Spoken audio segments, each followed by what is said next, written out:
은퇴 후 10억이면 안심? 당신이 모르는 충격적인 진실. 은퇴 후 안정된 삶을 위해 은퇴 자금으로 10억 원이 필요하다는 이야기는 익숙하죠?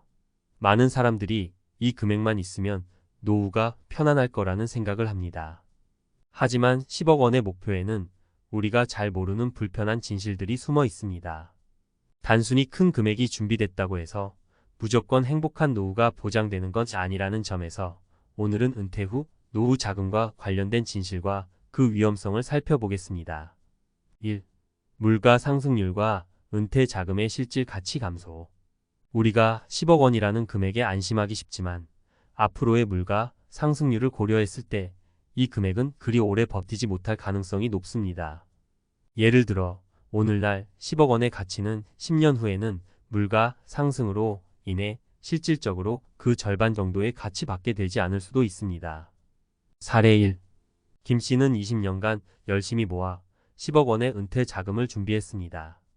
은퇴 초기 몇 년 동안은 나름대로 여유 있게 생활할 수 있었지만 생활비와 의료비가 점점 늘어나면서 예산이 빠르게 줄어들었습니다. 특히 의료비가 큰 부담으로 다가왔습니다. 물가 상승을 간과했던 김 씨는 결국 70대 중반의 가계가 위기에 빠졌습니다. 그때 가서 다른 일을 찾으려고 했지만 나이와 건강 문제로 인해 선택의 폭이 너무 좁아져 어려움을 겪게 되었습니다. 2. 건강 문제와 예기치 못한 지출의 위험. 나이가 들수록 건강 유지가 더욱 어렵습니다. 우리가 상상하는 이상적인 노후는 건강한 상태를 유지하며 즐거운 시간을 보내는 것입니다. 하지만 현실에서는 건강 문제와 함께 예기치 못한 지출이 발생할 가능성이 큽니다. 사례 2. 박 씨는 퇴직 후 10억 원을 확보하고 여유로운 노후를 꿈꿨습니다. 하지만 5년 후 큰 질병이 찾아와 병원비가 크게 늘었고 매달 치료와 약값에 상당한 비용이 들었습니다. 당장 쓸 수 있는 예산은 한정적이었고 급하게 가지고 있던 자산을 매각해야 했습니다.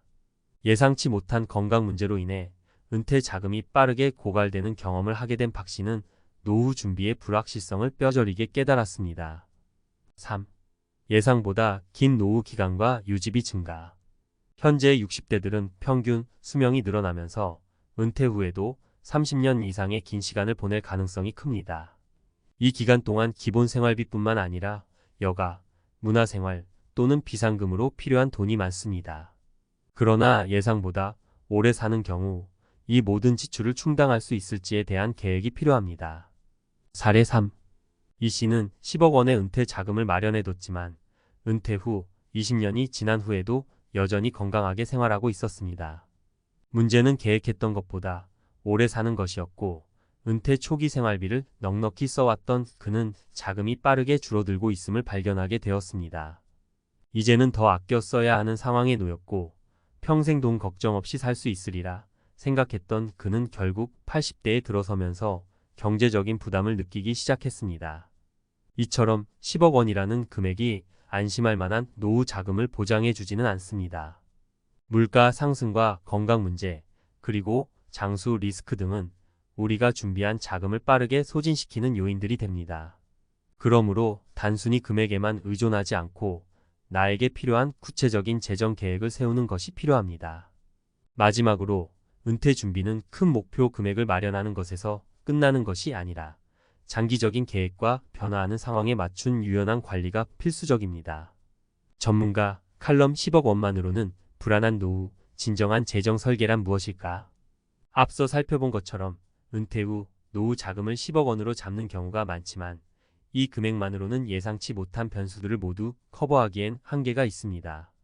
오늘은 전문가의 관점에서 은퇴 준비와 노후 자금을 다각도로 바라보고 실질적인 해결책을 제안해 보겠습니다. 1. 은퇴 이후의 장기 재정 플랜. 정기적인 자산 리밸런싱이 필수. 많은 은퇴자들이 초기 몇 년간 자신의 자산이 안정적이라고 느끼며 계획 없이 소비하거나 투자 방향을 고정해 두곤 합니다. 하지만 이는 위험한 생각입니다. 나이가 들수록 물가는 오르고 체력은 약해지며 의료비는 크게 증가할 가능성이 있습니다. 게다가 수명이 예상보다 길어진다면 10억 원은 그리 크지 않은 자산일 수 있습니다. 은퇴 후 안정적이고 여유 있는 생활을 위해서는 단순히 자금을 모으는 것에 그치지 않고 정기적으로 자산 배분을 점검하고 필요한 경우 리밸런싱을 통해 변화하는 환경에 맞추어 자산을 조정해야 합니다. 사례: 김 씨는 퇴직 후 안정적인 배당주와 채권 중심의 포트폴리오를 고수하고 있었습니다.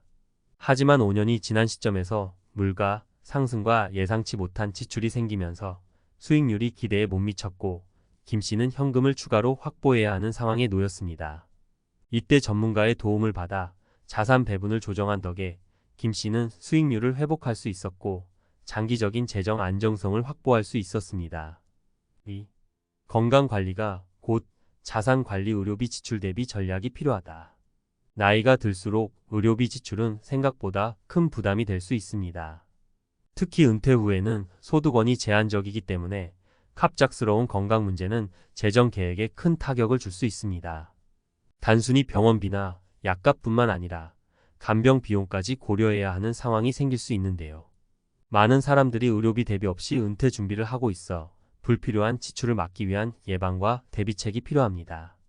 의료비 대비 전략의 첫걸음은 바로 예방입니다. 평소 건강을 유지하는 데 집중하여 병원을 찾는 횟수를 줄이는 것이 장기적인 자산을 지키는 방법입니다. 이를 위해 정기적인 건강검진과 생활습관 관리가 중요합니다. 또한 의료보험과 실비보험 같은 추가적인 보험 상품들을 충분히 검토해 만일의 상황에 대비해 두는 것이 현명합니다. 사례: 박 씨는 은퇴 후 여유롭게 살기 위해 대형 보험에 가입하지 않고 기본 의료보험만 유지했습니다. 하지만 예상치 못한 건강 문제로 인해 의료비가 크게 발생했고 재정적으로 큰 어려움을 겪었습니다. 은퇴 이후에는 생각보다 더 많은 의료비가 필요할 수 있음을 깨닫게 된 박 씨는 이제라도 실손보험에 가입하여 나머지 생활비를 안정적으로 유지할 수 있게 되었습니다. 3. 소비생활의 변화, 불필요한 지출 줄이고 현명하게 자산 사용하기. 은퇴 후에는 평소처럼 소득이 생기지 않기 때문에 소비생활에서의 계획이 더 중요해집니다. 노후 자산이 적어도 필요한 지출을 효과적으로 조정하고 불필요한 지출을 줄여야 안정된 노후 생활을 이어갈 수 있습니다. 이때 단순히 절약만을 강조하기보다는 의미 있는 소비를 통해 자신에게 꼭 필요한 부분에만 자산을 쓰는 것이 중요합니다. 노후 생활에서의 소비는 건강 유지, 사회적 활동, 그리고 정신적 안정과 같은 가치에 집중해야 합니다. 단순한 낭비를 줄이고 대신 경험과 추억에 투자하는 방식이 더 큰 만족감을 가져다 줄 수 있습니다. 의미 있는 소비는 단순한 절약이 아닌 삶의 질을 높이는 방향의 소비로 이어져야 합니다. 사례: 이 씨는 은퇴 후 처음 몇 년 동안 여유 있는 생활을 누렸지만 그로 인해 노후 자금이 빠르게 줄어드는 것을 발견했습니다. 그는 전문가의 조언을 통해 의미 있는 소비로 생활 방식을 전환했습니다. 이제는 소소한 경험에 더 집중하며 필요한 곳에만 자산을 사용하는 방식으로 생활을 재조정하여 노후 자산을 더 오래 유지할 수 있게 되었습니다. 4. 비상금과 투자 자산의 분리 안정성 확보하기. 은퇴 후에는 예기치 못한 상황에서 비상금이 필요할 때가 많습니다. 은퇴 전에는 일시적인 어려움을 일의 연장이나 추가 소득으로 해결할 수 있었지만 은퇴 후에는 이러한 선택지가 제한적입니다. 따라서 은퇴 자산에서 일정 부분을 비상금으로 분리해두고 위험 자산과 안정적인 자산을 적절히 분배하여 필요할 때 언제든지 사용할 수 있도록 준비하는 것이 좋습니다. 사례: 정 씨는 퇴직 이후 모든 자산을 투자 상품에 넣어 수익을 극대화하려고 했지만 예상치 못한 상황에서 자금을 사용할 필요가 생겼을 때 투자 손실을 감수하며 자산을 인출해야 했습니다. 이로 인해 큰 손해를 본 그는 이후 전문가의 도움으로 은퇴 자산 중 일부를 비상금으로 확보하고 나머지 자산은 안정적인 투자와 비위험 자산으로 재배분하게 되었습니다. 이를 통해 정 씨는 예기치 않은 상황에서도 자산을 안정적으로 관리할 수 있는 환경을 갖출 수 있었습니다. 5. 은퇴 후에도 지속 가능한 소득원을 찾기. 마지막으로 은퇴 후에도 소득원을 찾는 것이 좋습니다.